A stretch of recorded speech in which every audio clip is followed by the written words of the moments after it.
बच्चों नमस्कार। SSZ coaching centre नारड़ा के YouTube चैनल पे आपका स्वागत है। मैं आपका रसायन विज्ञान का टीचर शुभम जोशी आपका तहे दिल से हार्दिक अभिनंदन करता हूँ। हमारे इस ऑनलाइन लेक्चर में जैसा कि आपको मालूम है कि कोरोना महामारी के चलते सभी ऑफलाइन कक्षाओं को ऑनलाइन कर दिया गया है। कुछ समय के लिए आप और हमारा जो संपर्क है वो थोड़ा टूटा रहेगा व्यक्तिगत तौर पर, लेकिन डिजिटली तौर पर हम जुड़े रहेंगे ऑनलाइन इस माध्यम से। और जो भी इस दौरान हम टॉपिक कवर करेंगे उसको आपको ऑनलाइन समझाया जाएगा। तो जिसमें हमारा चैप्टर चल रहा है पार्ट नंबर 2, आपका अध्याय नंबर 2 विलयन। और विलयन लगभग हमने आधा पूरा कर लिया है। 50% के समथिंग चैप्टर अपन ने ऑफलाइन क्लासेस में कंप्लीट हो चुका है हमारा। अब कुछ टॉपिक्स रह गए हैं जिनको हम यहाँ से कवर करेंगे। तो एक एक करके आइए शुरुआत करते हैं। इसको मैंने 3 पार्ट्स में डिवाइड किया था। मैं वापस से एक बार रिकॉल कर देता हूँ आपके लिए। इस विलयन को हमने 3 भागों में बांट रखा है पढ़ने के लिए। सबसे पहले क्या ही होता है, गजब की चीज कि ये होता ही क्या है, कितने इसके प्रकार हैं, क्या क्या इसके गुण हैं, सब कुछ। उसमें ही एक चीज अपन ने सांद्रता की इकाइयां ये पढ़ ली थी। तो पहले पार्ट में हमने ये सब कवर किया था, जिसमें अपने विलयन के बारे में जाना, उसके कितने प्रकार होते हैं, किस किस आधार पर कितने प्रकार होते हैं, उसके गुण क्या होते हैं, और सांद्रता की कुछ इकाइयां जानी थी। दूसरे पार्ट में हमने बहुत इंपॉर्टेंट टॉपिक कवर किया है, इसका नाम है विलेयता। यानी विलयन है तो ये गुण विलेयता जरूर होगा। घुलने की प्रकृति, घुलने का गुण कैसे कैसे होता है, किस किस प्रकार से होता है, वो अपना कंप्लीट हुआ। और तीसरा और आखिरी होता है आपके साथ अणुसंख्या गुणधर्म। अणुसंख्या गुणधर्म और असामान्य आणविक द्रव्यमान। ये अपने आप में बड़ा टॉपिक है और एक बड़े एस्पेक्ट पे आता है, बड़े लेवल पर आता है। IIT JEE के लेवल, नीट के लेवल तक की क्वेश्चन यहाँ से आ जाते हैं। इसमें भी बहुत इंपॉर्टेंट टॉपिक आते हैं, जिसमें 2 नियम, हेनरी का नियम आता है और एक राउल्ट का नियम आता है या राउले का नियम आता है, जिसको अपन ने कवर किया है। तो अब हम अणुसंख्या गुणधर्मों पर बढ़ते हैं, क्योंकि ये तो हमने हमारी ऑफलाइन क्लासेस में कवर कर लिए हैं और इनसे रिलेटेड या ये इनकी वीडियोस भी आपको इस चैनल पर मिल जाएंगी जल्द ही। लेकिन अभी हम जो हमारा सिलेबस चल रहा है उसको आगे कैरी फॉरवर्ड करते हैं। तो आइए आज शुरू करते हैं हम अणुसंख्या गुणधर्म। तो लगाएंगे हेडिंग लगाएंगे क्या, अणुसंख्या गुणधर्म, कोलिगेटिव प्रॉपर्टीज। ठीक है, अणुसंख्या गुणधर्म यानी ऐसे। अब देखते हैं क्या होगा। ये टॉपिक पर आ गए हैं तो सबसे पहले इसके बारे में ही जानते हैं कि होगा क्या। तो देखिए, गुणधर्म सब जानते हैं क्या होता है भाई। गुणधर्म का मतलब गुण, अणुसंख्या मतलब अणुओं की संख्या पर। यानी किसकी बात करेंगे, विलयन की। विलयन के ऐसे गुण जो किस पर डिपेंड करते हैं, किस पर निर्भर करते हैं, अणुओं की संख्या पर, ना कि उनकी प्रकृति पर। कैसे, देखिए इसकी डेफिनेशन क्या बनेगी, इसकी परिभाषा क्या बनेगी।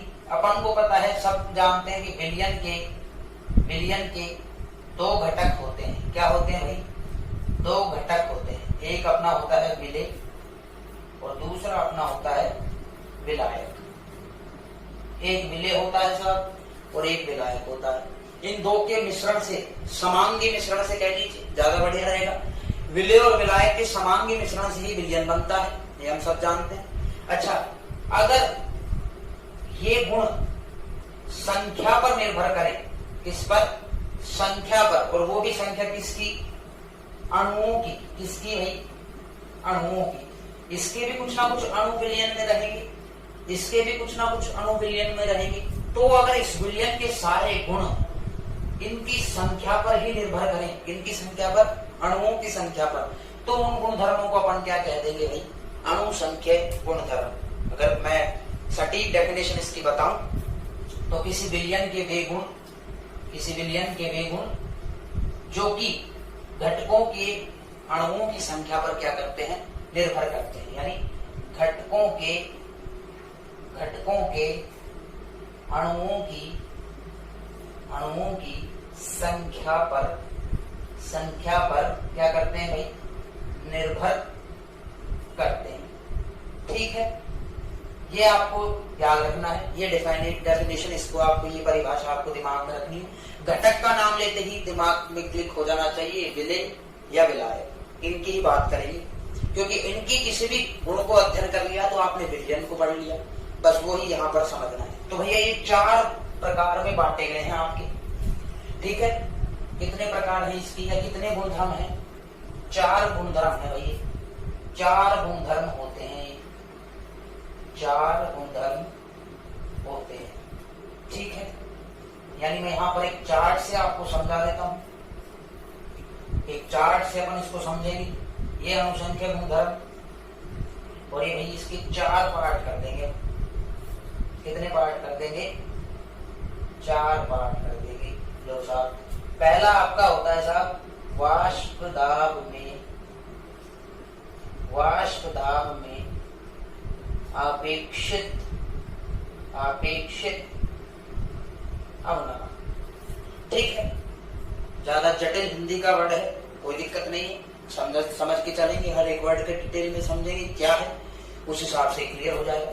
देखिए, दूसरा आपका है क्वथनांक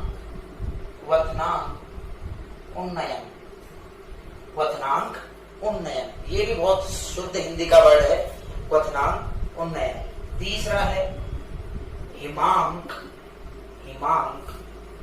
अवनमन, और चौथा आपका है परासरण दाब।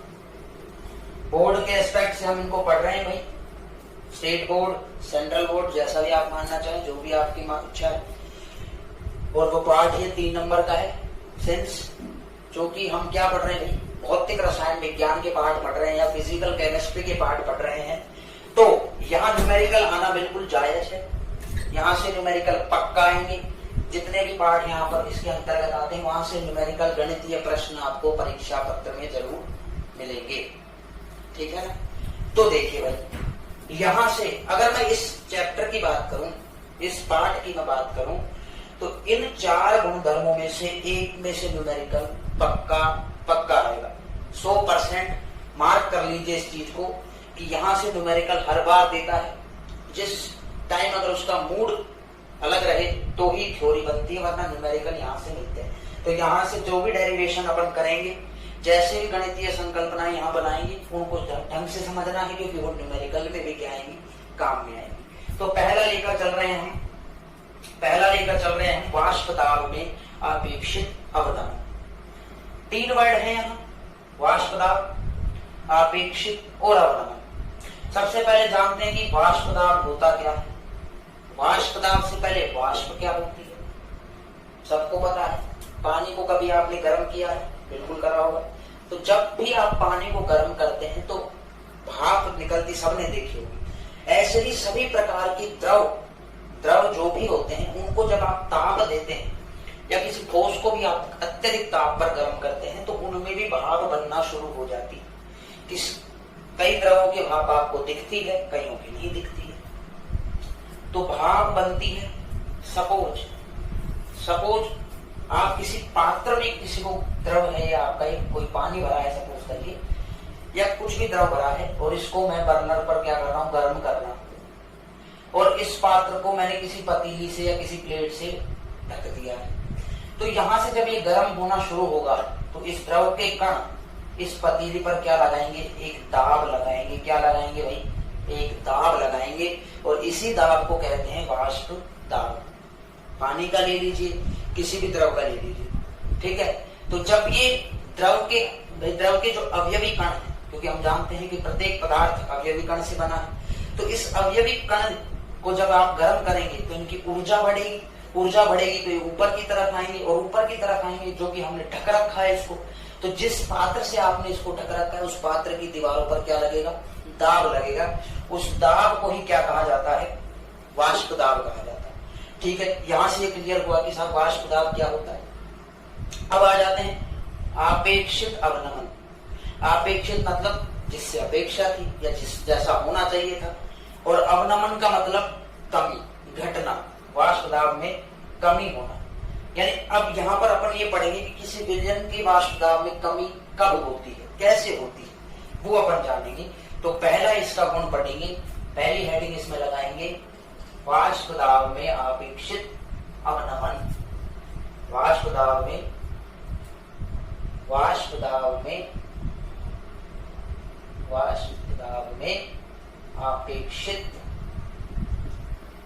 अवनमन। वाष्प दाब में आपेक्षित अवनमन।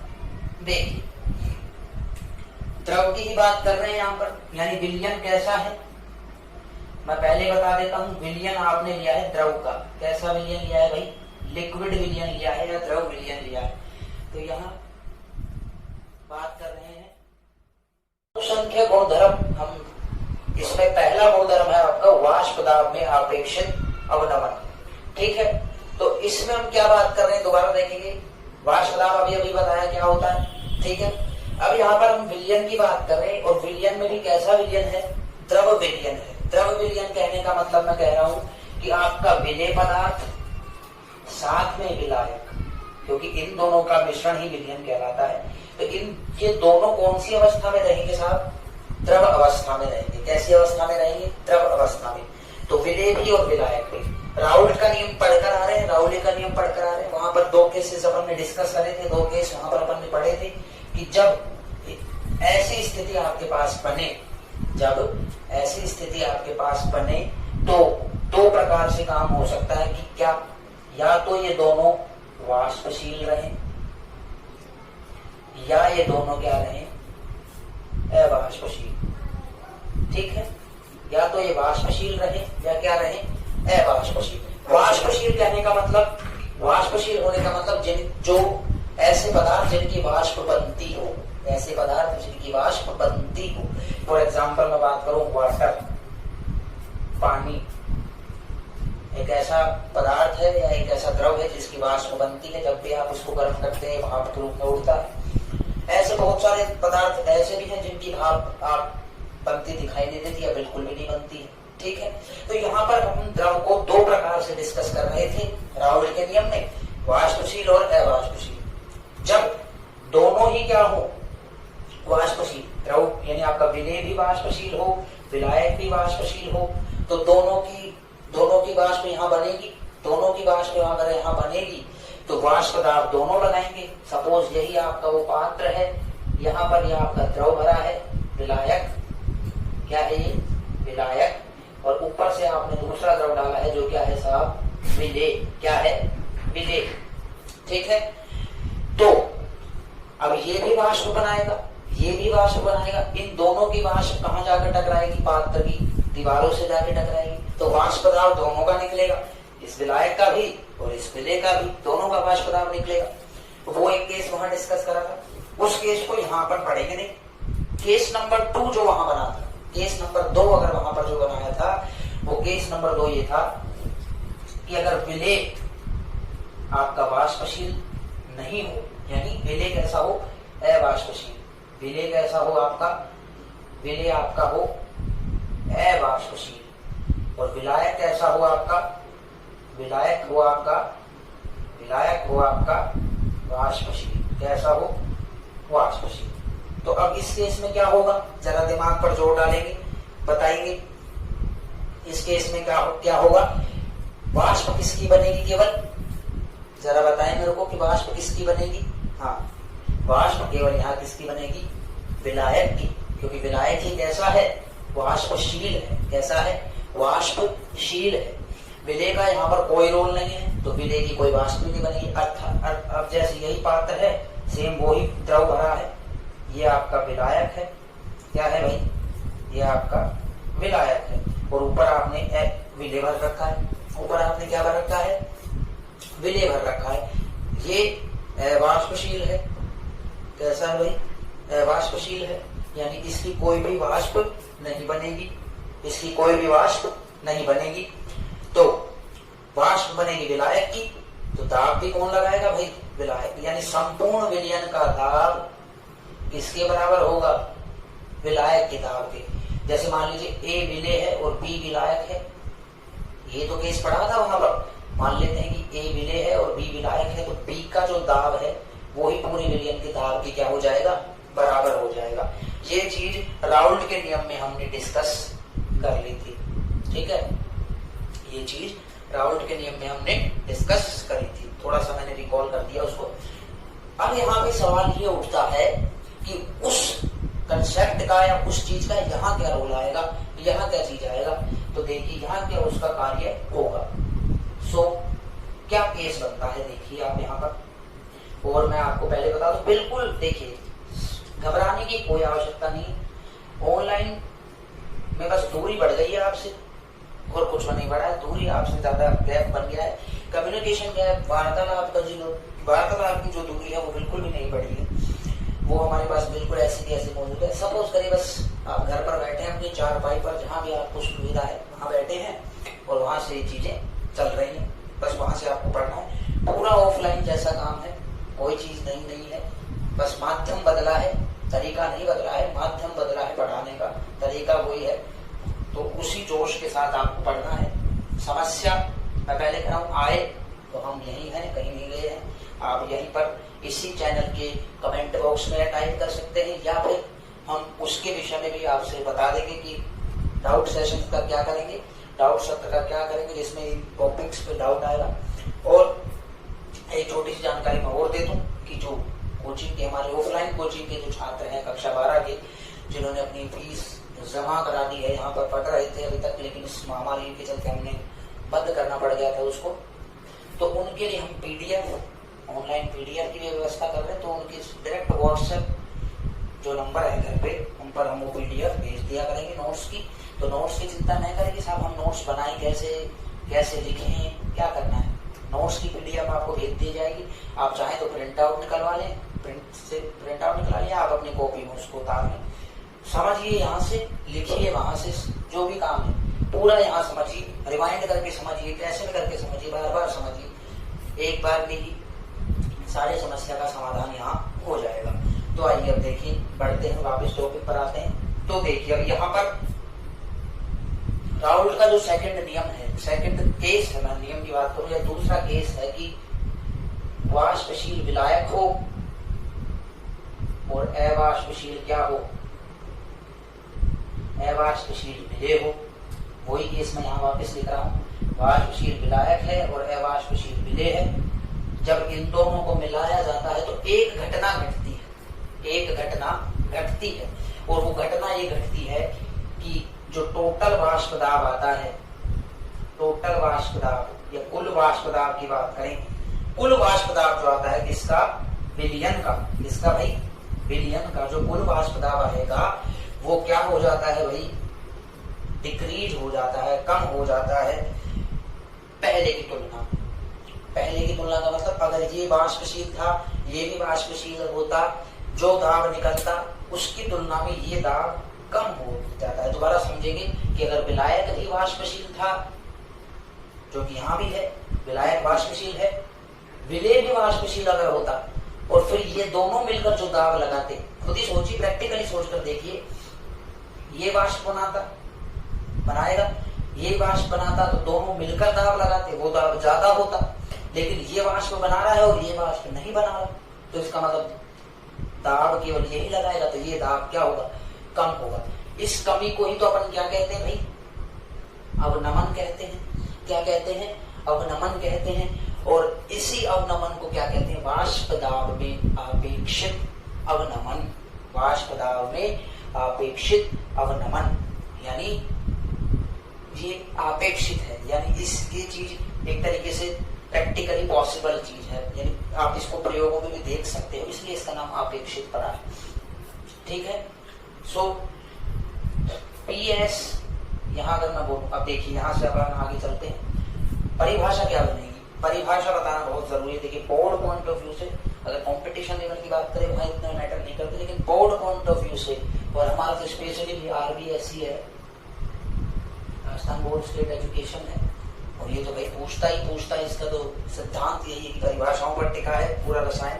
तो इसमें परिभाषा बात करें परिभाषा की, तो देखिए क्या बनेगा, सब कुछ बोर्ड पर लिखा हुआ है, बस थोड़ा सा दिमाग चाहिए, थोड़ी सी कला चाहिए कि कैसे हम इसको ऑन पेपर या पेपर पर लिखेंगे। पहली चीज बताएंगे कि जब किसी वाष्पशील विलायक में अवाष्पशील विलय को मिलाया जाता है तो वाष्प किसकी बनती है, केवल विलायक की, जिस कारण विलयन का जो कुल वाष्प दाब है उसमें कमी आ जाती है, डिक्रीज हो जाता है, कम हो जाता है, गिरावट आ जाती है, गिर जाता है वाष्प दाब। इसी कमी को या इसी आई हुई कमी को हम वाष्प दाब में अपेक्षित अवनमन कहते हैं। इसी कमी को हम वाष्प दाब में क्या कहते हैं भाई, अपेक्षित अवनमन। ठीक है, आगे समझ में परिभाषा दोबारा सुन लीजिए कि जब किसी वाष्पशील विलायक में अवाष्पशील विलय को मिलाते हैं तो यहाँ वाष्प दाब में क्या आ जाता है, तो वाष्प दाब में हम अपेक्षित अवनमन पढ़ रहे हैं, जिसमें यानी अगर एक वाष्पशील होगा एक अवाष्पशील होगा, दोनों को जब आप मिलाएंगे तो कुल वाष्प दाब जो है सारा आपके विलयन का वो क्या हो जाएगा, घट जाएगा, कम हो जाएगा। मजे की बात, भयंकर बात है ये अगर कहा जाए तो, कि कुल जो विलयन का वाष्प दाब है वो घट जाएगा। यानी अगर मैं बात करूं किस चीज की, दोबारा देखिए मैथमेटिकली इसको समझते हैं कि किस रूप में बनेगा।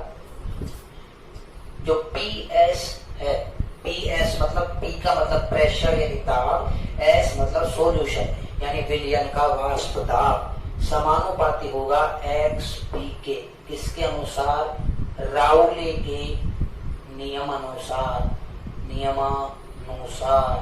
अतः राउले के नियम के अनुसार मैं मान लेता हूं कि विलय आपका A है, विलायक क्या है B, इसके द्वारा लगाया गया दाब PA होता, इसके लगाया गया द्वारा दाब PB है।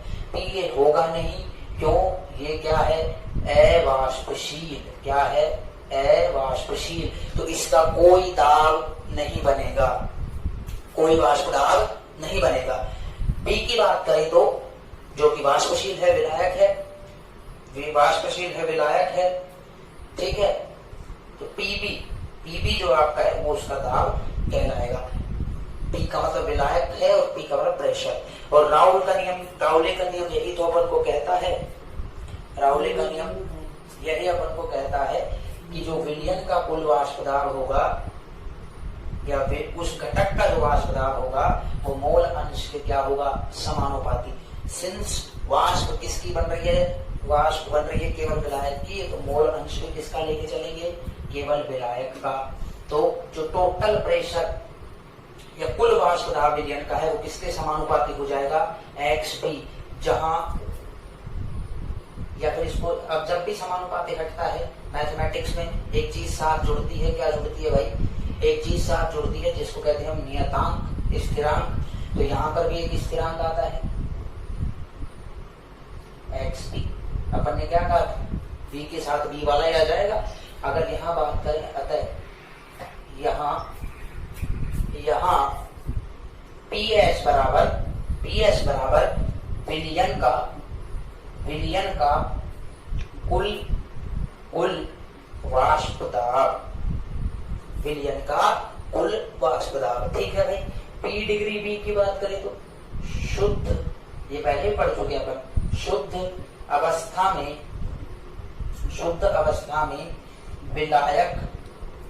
विलायक का वाष्प दाब, यानी शुद्ध अवस्था में, इन प्योर स्टेट, शुद्ध अवस्था में विलायक का वाष्प दाब डिग्री भी, और ये हमेशा एक स्थिर मान रहेगा। कैसा मान रहेगा भाई, स्थिर मान रहेगा, तभी तो इसको स्थिरांक बोला जाता है। और समानुपाती जब भी हटता है ये लगता है, क्योंकि स्थिर रहता है शुद्ध अवस्था में। अब शुद्ध अवस्था बार बार तो बनती नहीं है, केमिस्ट्री में हमेशा प्योर लाने, चीजों को शुद्ध लाना पॉसिबल नहीं है। एक दो बार हो जाता है तो कुछ अवस्था में वो वैल्यू फिक्स आती है, या वो कुछ मान जो है वो स्थिर आता है। अब बात करते हैं XB का। XB क्या होगी भाई आपकी, विलायक विलायक के या विलायक का मोल अंश या विलायक की मोल भिन्न कह लीजिए, वही बात है। तो ये चीज राउले के नियम से हमको समझ में आती है कि जो कुल वाष्प दाब विलयन का होगा वो XB के समानुपाती होगा। ये चीज यहाँ से क्लियर हो गई, ठीक है भाई, ओके। अब देखिए मैं इसको हटा रहा हूं यहाँ से, ये आपने लिख लिया होगा, नोट कर लिया होगा, राइट डाउन कर लिया होगा। बिल्कुल ऑफलाइन, बिल्कुल मतलब सटीक ऑफलाइन क्लासेस जैसे बस हम और आप और कोई नहीं है बीच में, ऐसा समझ लीजिए कि कक्षा में ही बैठे हैं, कुछ नया नहीं है। माध्यम बदला है, तरीका नहीं बदला है, मैं पहले कह रहा हूँ माध्यम बदला है बस पढ़ाई करने का। बड़े मजे से बड़े शांति से करके चलेंगे, कोई आसपास हल्ला गुल्ला शोर नहीं है, शांति से समझेंगे। अब देखिए यहाँ से हम जानते हैं कि XA प्लस XB क्या होता है, 1 होता है। अगर A विलेय है B विलायक है तो दोनों के मोल अंश का योग क्या होता है, 1, पहले पढ़ा है। यहां से अगर मैं XB की वैल्यू निकालू तो क्या बन जाएगी, 1 माइनस XA, 1 माइनस XA।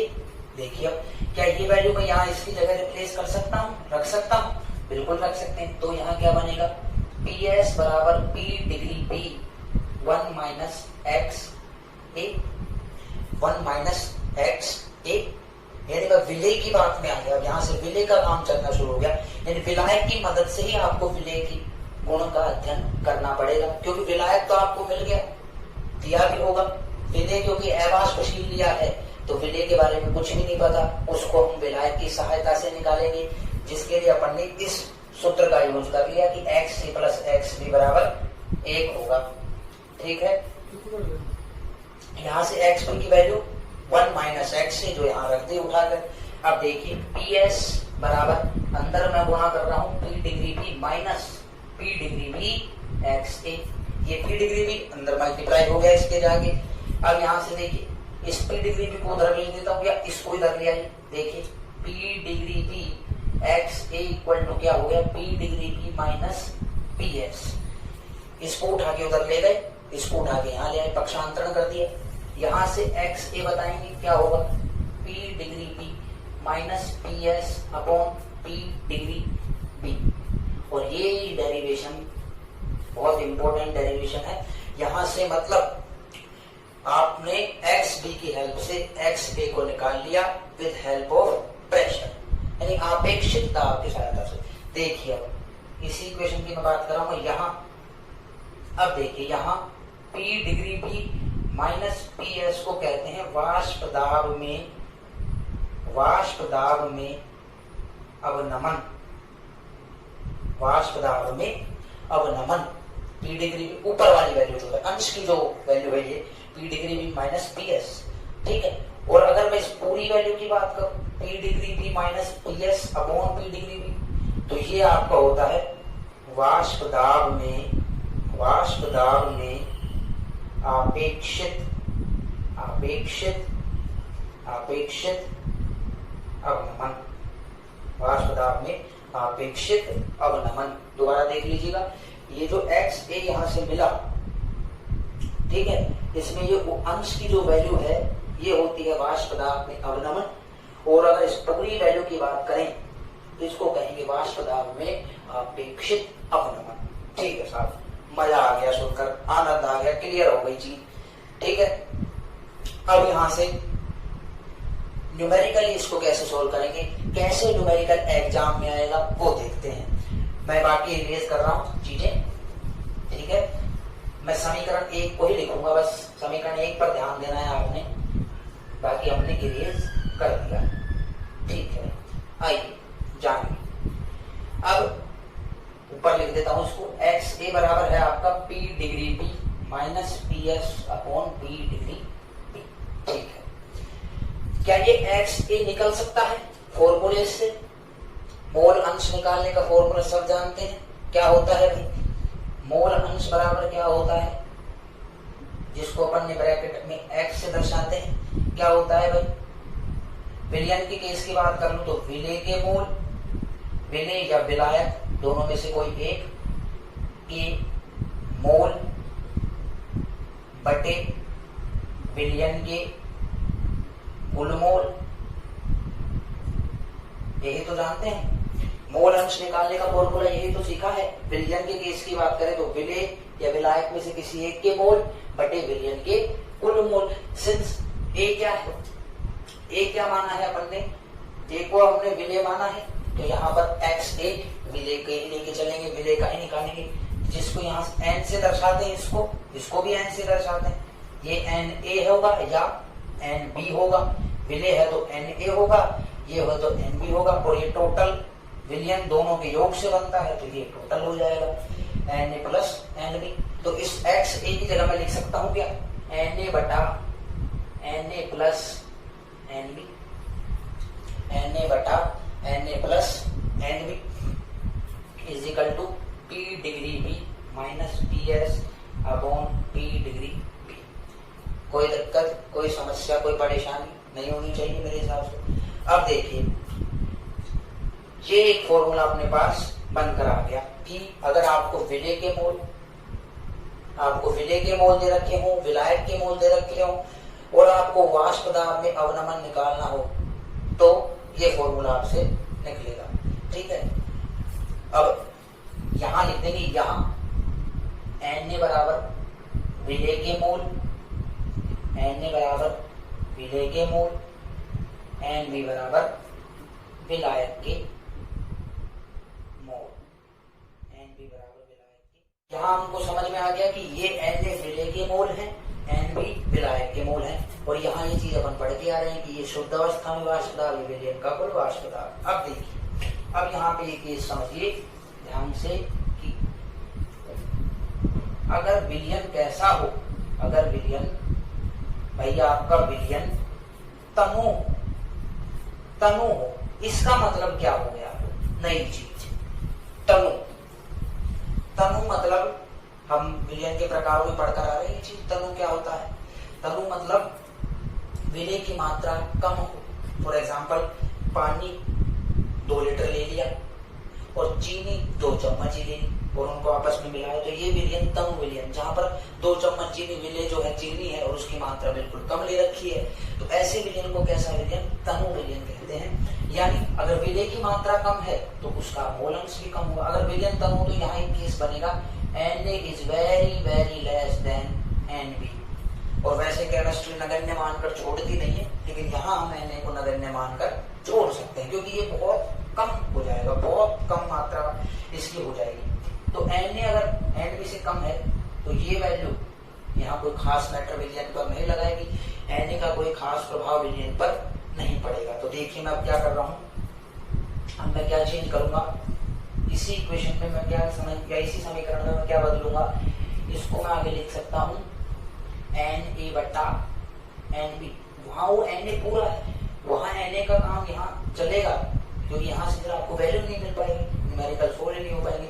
लेकिन पूरे विलयन की बात करें, क्योंकि अपन ने पूरे विलयन को कैसा ले लिया है, तनु, तो इसकी संख्या विलयन में कम हो जाएगी, इसलिए इसको हम नगण्य मान सकते हैं।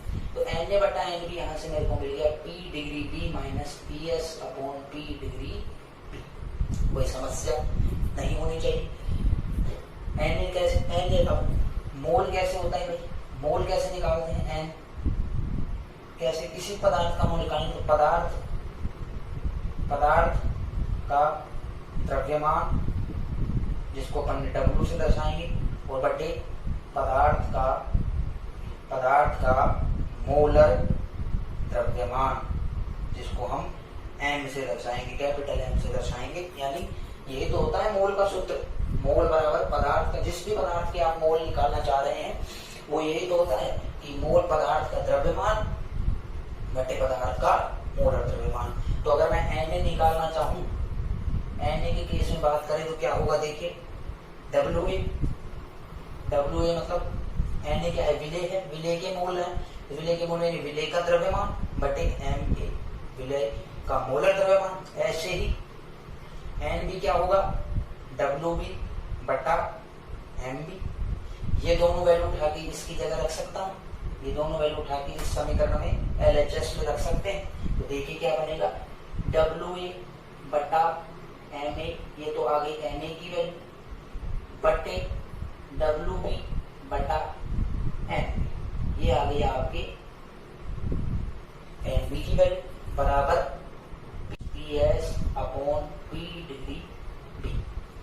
कोई समस्या नहीं होनी चाहिए। देखिए बस यहाँ पर हमने मोल का सूत्र लगा दिया और ये वैल्यू रख दी। यहाँ पर जरा सी हम मैथमेटिक्स लगाएंगे, साधारण गणित जिसे कहते हैं हमारी भाषा में। ये एम बी ऊपर चला जाएगा और ये डब्ल्यू बी इसके गुणा में आ जाएगा। क्या होगा देखिए वापस इसी को आगे लिखा है यहाँ पर डब्ल्यू ए गुणा एम बी बटा डब्ल्यू बी गुणा एम ए, डब्ल्यू बी गुणा एम या एम ए गुणा डब्ल्यू। ये एम बी यहाँ आ गया और ये यहाँ चला गया। यही तो होता है बराबर P degree B minus P S upon P degree. ये लास्ट फॉर्मूला होता है, मोस्ट इंपोर्टेंट लगा लेना इस पर। न्यूमेरिकल एस्पेक्ट से बहुत इंपोर्टेंट फॉर्मूला है ये, जहां मैं सारी चीजें लिख दे रहा हूं। डब्ल्यू ए बराबर विलेय का द्रव्यमान, विलेय का द्रव्यमान, डब्ल्यू बी बराबर विलायक का द्रव्यमान, विलायक का द्रव्यमान, विलायक का द्रव्यमान, एम ए बराबर विलेय का मोलर द्रव्यमान, विलेय का मोलर द्रव्यमान, और एम बी बराबर विलायक का मोलर द्रव्यमान। ये चार चीजें यहाँ से क्लियर हो गई। P degree B minus P S पता ही है, P degree B minus P S पता ही है कि क्या है, वाष्प दाब में अवनमन है और ये पूरा वाष्प दाब में आपेक्षिक अवनमन है। इसी आधार पर हम कह रहे हैं कि ये फॉर्मूला ग्राम ऑक्टेन में 114 ग्राम ऑक्टेन में किसी अवाष्पशील विलेय जिसका मोलर द्रव्यमान 40 ग्राम मोल इनवर्स है। मोलर द्रव्यमान दे रखा है कितना है 40 ग्राम मोल इनवर्स की कितनी मात्रा घोली जाए कि ऑक्टेन का वाष्प दाब घटकर मूल का 80% रह जाए।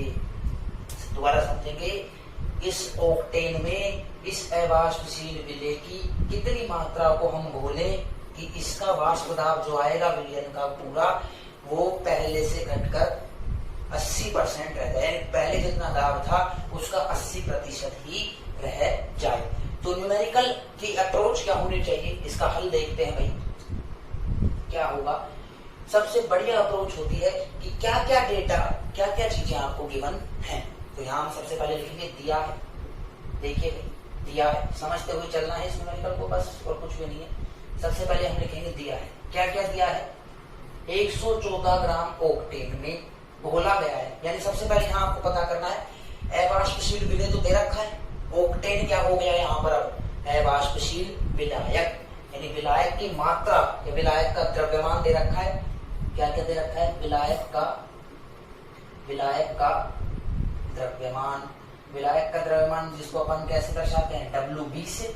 डब्ल्यू माने वेट, बी मतलब विलायक को मानते हैं, तो डब्ल्यू बी जिसका मतलब 114 ग्राम दे रखा है। पहली चीज, विलेय का मोलर द्रव्यमान दे रखा है।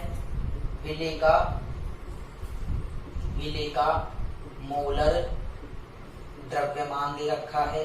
क्या है भाई, इसको हम एम ए से दर्शाते हैं। एम ए कितना दे रखा है, 40 ग्राम मोल इनवर्स दे रखा है। तीसरी चीज क्या दे रखी है, मूल का 80% रह जाए। अब देखिए हम क्या क्या चीजें हमको यहाँ से निकल सकती है। विलायक का द्रव्यमान 114 ग्राम, क्या हम विलायक का मोलर द्रव्यमान निकाल सकते हैं। विलायक का मोलर द्रव्यमान निकाल सकते हैं, जिसको हम क्या कहेंगे, एम बी। क्या हम फाइंड कर सकते हैं, विलायक क्या है, ऑक्टेन। ऑक्टेन मतलब एक एल्केन है। क्या है भाई, ये एक एल्केन है जिसमें कार्बन की संख्या कितनी है, 8 है। एल्केन का साधारण सूत्र होता है CnH2n+2। 11वीं कक्षा में हाइड्रोकार्बन नाम का एक पार्ट है जिसमें बताया गया है कि एल्केन का सूत्र कैसे बनाते हैं, जहां n कार्बन की संख्या होती है। किसकी संख्या होती है भाई, कार्बन की संख्या। n क्या है, कार्बन की संख्या। एन कितनी है यहाँ पर 8। ऑक्टेन में कितने कार्बन होते हैं 8, यहाँ रख देते हैं C8H 2 गुणा 8 प्लस 2, C8H 8 दूनी 16, 16 प्लस 2 18, यानी इस ऑक्टेन का सूत्र अपने पास क्या आ गया C8H 18, C8H 18 ये सूत्र है। क्या इस सूत्र की सहायता से हम इसका मोलर द्रव्यमान ज्ञात कर सकते हैं? बिल्कुल कर सकते हैं। C8H 18 इसका पता ही होता है, एक कार्बन का 12 होता है, मोलर द्रव्यमान तो कितने कार्बन है 8 है, तो 8 से गुणा कर दिया प्लस 1 गुणा 18 यानी 12 × 96। हाइड्रोजन का एक ही होता है, हाइड्रोजन 18 है, कितना बन गया 8 से 14, 114 ही बन गया। दोबारा देखिए 96 10 106 और 8 114 ग्राम मोल इनवर्स। आ गया भाई समझ में? ये कैसे आया? अपन ने मोलर द्रव्यमान निकाल लिया, कितना आ गया भाई, कितना आ गया भाई 114 ग्राम मोल इनवर्स। वेरी गुड, शाबाश, समझ में आ गया, बिल्कुल आ गया। कहीं पर भी ऑनलाइन जैसा महसूस नहीं हो रहा है, बिल्कुल ऑफलाइन क्लास है, बिल्कुल ऑफलाइन है, कुछ भी यहाँ पर ऑनलाइन जैसी चीज नहीं है। जैसे मान लीजिए अब आपसे पूछ रहा है कि अवाष्पशील विलेय की मात्रा, यानी आपसे पूछा ये गया है, यानी ज्ञात करना है, ज्ञात करना है, क्या ज्ञात करना है भाई आपको? विलेय की मात्रा, विलेय की मात्रा, जिसको हम किससे दर्शाएंगे WA से। ये आपको क्या करनी है भाई? फाइंड आउट करनी है। तो ऐसे पहले दिया है लिख लेंगे, ऐसे ज्ञात करना है। अब हल पर आते हैं, ठीक है। इसको मैं इरेज कर रहा हूँ, जिस वीडियो को पॉज करके आप इसको उतार सकते हैं, बाकी मैं मिटा रहा हूँ। अब देखिए भाई, अब जरा आएंगे क्या होगा आगे। अब आइए जरा देखिए, देखिए भाई, हम जानते हैं, अब देखिए क्या जानते हैं भाई, हम जानते हैं कि वाष्प दाब में आपेक्षित अवनमन, इसका फॉर्मूला भी अपन पढ़ कर आए हैं, WA गुणा MB बटा WB गुणा MA बराबर P degree B minus PS upon P degree B। Just ये पढ़कर आ रहे हैं। अच्छा, ये चीज ज्ञात करनी है, ये तीन चीज भी पता है, लेकिन ये दायां पक्ष क्या होगा समझते हैं। देखिए दायां पक्ष यहां से निकलेगा कि कितनी मात्रा घोली जाए, कि मान लिया है 100 है, कितना है 100 है, कितना है भाई 100 है। यानी एक तरीके से आप मान सकते हैं शुद्ध अवस्था में दाब मान लीजिए या मूल मान लीजिए, यानी P डिग्री B की वैल्यू आ गई, कितनी है भाई 100 है। क्यों? प्रतिशत की बात कर रहे हैं, प्रतिशत कितना होता है 100 से शुरू होता है। तो विलयन का मूल या वाष्प दाब, शुद्ध अवस्था की बात जो वाष्प दाब मान लिया मैंने 100 है, और अपन को बताया गया कितना घट जाना चाहिए, 80 घट जाना चाहिए, यानी कितना रह जाना चाहिए 80% रह जाना चाहिए घटकर। तो अब क्या बचेगा 80% वाष्प दाब घट जाता है, घट जाता है। यानी अगर PS की मैं बात करूं तो कितना रह जाता है, सॉरी ये लाइन नहीं आएगी, PS जो विलयन का वाष्प दाब है वो बच जाता है 80 बच जाना चाहिए 100 के बाद, यानी P डिग्री B की वैल्यू आ गई और PS की वैल्यू आ गई। इसको सिंपली यहाँ पुट कर देंगे और उन वैल्यूज को यहाँ पुट कर देंगे। देखिए अब, देखिए अब WA अपन को निकालना ही है, ठीक है। MB यानी विलायक का मोलर द्रव्यमान 114 ग्राम मोल इनवर्स, विलायक का भार 114 ग्राम दे रखा है, और MA क्या है विलेय का मोलर द्रव्यमान जो कि कितना है 40 ग्राम मोल इनवर्स। मात्रक साथ लिखते रहेंगे क्योंकि आंसर आ जाएगा। शुद्ध अवस्था में वाष्प दाब मैंने मान लिया था 100 है, घटकर कितना रह जाना चाहिए 80 बटे 80, यानी P डिग्री B 100 है, शुद्ध अवस्था में मैंने मानना है, मैंने मान ली ये चीज, और PS कितना रह जाना चाहिए 80। ये दोनों चीजें यहाँ रख दी अपन, ये दोनों चीजें हमने यहाँ रख दी। ठीक है, ये भी एक प्रकार का दाब है। दाब का मात्रक हमको पता है बार होता है या किलो बार होता है। इसका ये भी एक प्रकार का दाब है, इसका मात्रक भी क्या होता है, बार। तो टोटल से टोटल ऊपर से नीचे कैंसिल, तो कोई भी इसका मात्रक बचेगा नहीं। ग्राम मोल इनवर्स से ग्राम मोल इनवर्स कट गया, बच गया क्या, ग्राम। इसका मतलब मात्रक ग्राम में आ गया, इसका मतलब मात्रा सही आ रही है। 114 से 114 कट गया, क्या बचा इधर, WA/40 ग्राम बच गया। ये ग्राम इधर नीचे है, ऊपर नहीं है। इधर क्या बचेगा, 20/80, 20/80। अब देखिए भाई WA कैसे निकलेगा, जब ये 40 उधर चला जाएगा वज्र गुणा से। देखिए अब 20 गुणा 40/80, 1 0 से 1 0 कैंसिल, 4 से ये 2 बार कैंसिल, और ये कितने टाइम्स कैंसिल, 10 टाइम कैंसिल। तो WA आपके पास कितना आ गया, 10 ग्राम। ये आपका ये विनय की मात्रा होगी जिसको इसमें बोला जाए। ठीक है, तो ये पहला अणुसंख्या गुणधर्म समाप्त होता है। वाष्प दाब में अपेक्षित अवनमन, उसका एक न्यूमेरिकल कर लिया, उसको हमने समझ लिया। मैं आशा करता हूँ कि आपको ये समझ में आया होगा। फिर भी कहीं कोई समस्या आई है तो आप कमेंट में नीचे टाइप कर सकते हैं, और PDF इसकी आपको अवेलेबल करा दी जाएगी, जिसको तो आपके व्हाट्सएप पर भेज दी जाएगी। बाकी इसको समझ के इसके जितने भी रिलेटेड इससे क्वेश्चन उनको ट्राई करिए और पढ़ते रहिए, घर पर रहिए, सुरक्षित रहिए। मिलते हैं अगले लेक्चर में, धन्यवाद।